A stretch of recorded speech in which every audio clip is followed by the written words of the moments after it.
प्रतिबंधित फसल तो है ही नहीं गांजा अफीम की तरह, जिसमें किसी किसानों को रोक लगाया जा सके। छत्तीसगढ़ में धान को लेकर एक बार फिर सियासत गरमाती नजर आ रही है। किसानों को धान न उगाने को लेकर 3 जिलों के कलेक्टर ने आदेश जारी किया है। आदेश को लेकर पूर्व प्रदेश कांग्रेस अध्यक्ष धनेंद्र साहू ने कहा कि अभी सारे गांव से जानकारी मिल रही है कि कोटवारों के द्वारा मुनादी की जा रही है कि धान की फसल नहीं लेनी है और दलहन तिलहन की फसल ले सकते हैं, धान की बोनी ना करें। यदि बोनी कोई किया जाता है तो उन किसानों के ऊपर में कार्रवाई की जाएगी, उन्हें विद्युत कनेक्शन काट दी जाएगी, जुर्माना किया जाएगा। लेकिन ये मौखिक आदेश दे रहे हैं, इसको सीधा अधिकारियों के द्वारा कोटवारों को, उनको किसी भी तरह से लिखित में नहीं दे रहे। और मुझे प्राप्त हुआ है Dhamtari collector, Rajnandgaon collector, Raipur collector के पत्र, जिसमें स्पष्ट उल्लेख है कि धान की फसल को रबी फसल में हतोत्साहित किया जाए और धान खेती के बदले में दलहन तिलहन की खेती किया जाए।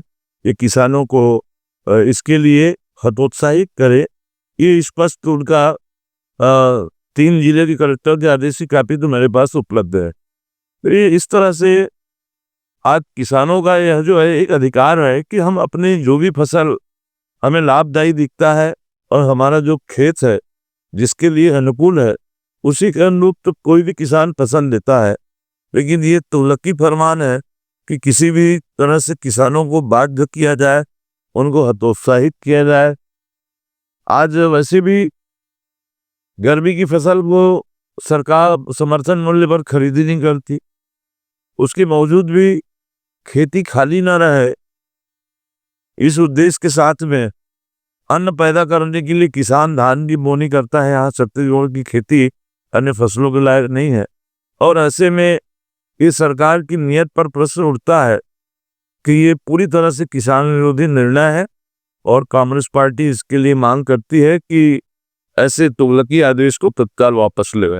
आज सरकार प्रतिबंध लगा रही है, ये कोई प्रतिबंधित फसल तो है ही नहीं गांजा अफीम की तरह, जिसमें किसी किसानों को रोक लगाया जा सके।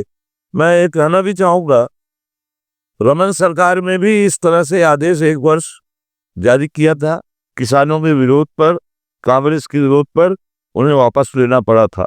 इसलिए अभी सरकार से आग्रह है कि धान की फसल को हतोत्साहित न करे और जो आदेश निकाला गया है उसको निरस्त किया जाए।